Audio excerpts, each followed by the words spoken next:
Iran, Israel இந்த ரெண்டு நாட்டோட மிலிட்டரி ஃபோர்ஸ் எந்த அளவுக்கு ஸ்ட்ராங்கா இருக்குன்னு இந்த வீடியோல கம்பேரிசனா பார்க்க போறோம். இதுல ஈரானோட மிலிட்டரி ஃபோர்ஸ் பாத்தீங்கன்னா 6,10,000 பீப்புள் வந்து ஆர்மில வந்து ஆக்டிவா இருக்காங்க. இதுல கூட வந்து ஒரு 2,20,000 பீப்புள் வந்து ரிசர்வ்ல வச்சிருக்காங்க. இதுக்கு இஸ்ரேலை கம்பேர் பண்ணோம்னா அவங்க வந்து 1,65,500 ஆக்டிவ் மிலிட்டரி ஃபோர்ஸ் வச்சிருக்காங்க. கூட வந்து ஒரு 4,65,000 ரிசர்வ்ல வந்து அவங்க மிலிட்டரி ஃபோர்ஸ் வச்சிருக்காங்க.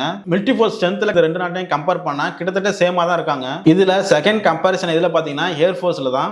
ஈரான் கிட்ட ஏர்கிராஃப்ட் பாத்தீங்கன்னா 551 ஏர்கிராஃப்ட் இருக்கு. இதுல 186 ஃபைட்டர் ஜெட்ஸ் வச்சிருக்காங்க.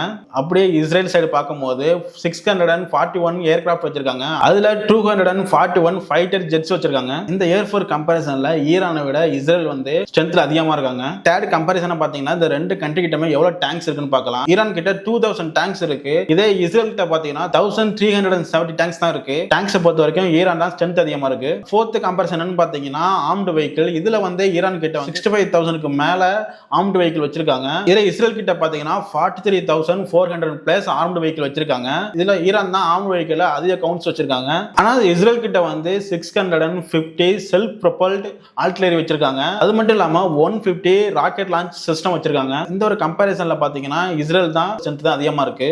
லாஸ்ட் கம்பேரிசனா நேவி ஃபோர்ஸ்ல எவ்வளவு ஸ்ட்ரென்த் இருக்குன்னு பார்க்கலாம். இதே ஈரான் கிட்ட பாத்தீங்கன்னா 7 போர்க்கப்பல் இருக்கு. 3 வந்து சப்மரீன் வச்சிருக்காங்க. பேட்ரோலுக்கு யூஸ் பண்ணக்கூடிய போட்ஸ்மே வச்சிருக்காங்க. இஸ்ரேல் கிட்ட பாத்தீங்கன்னா 5 சப்மரீன்ஸ் இருக்கு. போர்ல யூஸ் பண்ணக்கூடிய சின்ன சின்ன போர்க்கப்பலும் வச்சிருக்காங்க. அதே மாதிரி இவங்க கிட்டயுமே பேட்ரோலுக்கு யூஸ் பண்ணக்கூடிய போட்ஸ்மே வச்சிருக்காங்க. இந்த ரெண்டு கண்ட்ரியுமே நேவியை பொறுத்த வரைக்கும் இவங்க கிட்ட ஏர்கிராஃப்ட் கேரியர் கிடையாது. இந்த ஒரு கம்பேரிசன்ல இஸ்ரேலுக்கு அட்வான்டேஜா போற ஒரே விஷயம் என்னன்னா இவங்க கிட்ட நியூக்ளியர் பாம் இருக்கு. ஆனா ஈரான் கிட்ட இல்ல. ஆனா இப்போ வந்து ஈரான் வந்து யுரேனியம் மேனுஃபேக்சர் பண்ண போறாங்க. இஸ்ரேலோட பயத்துக்கு என்ன காரணம்னா ஈரான் வந்து நியூக்ளியர் பாம் வந்து மேனுஃபேக்சர் பண்ணிட்டாங்கன்னா எடுத்துட்டு வந்து இஸ்ரேல் மேல போட்டுருவாங்கன்ட்டு அவங்க மேல ஒரு பயம் இருக்கு. அதனால ஈரான் வந்து நியூக்ளியர் பாம் செய்யக்கூடாதுன்ட்டு இஸ்ரேலும் அதோட சேர்ந்து பல கண்ட்ரிஸ் வந்து பண்ணக்கூடாதுன்னு ஸ்டாப் பண்ணணும் அப்படின்னு சொல்லிட்டு இருக்காங்க. என்னதான் மற்ற நாடுகள் வந்து ஈரான் மேல வந்து நீங்க நியூக்ளியர் பாம் செய்யறீங்க அப்படின்னு சொல்லிட்டு இருந்தா கூட ஈரான் வந்து எங்கேயுமே ஒத்துக்கல. நாங்க யாருமே நியூக்ளியர் பாம் செய்யல அப்படின்ட்டு ஈரான் சைடுல சொல்லிட்டு இருக்காங்க.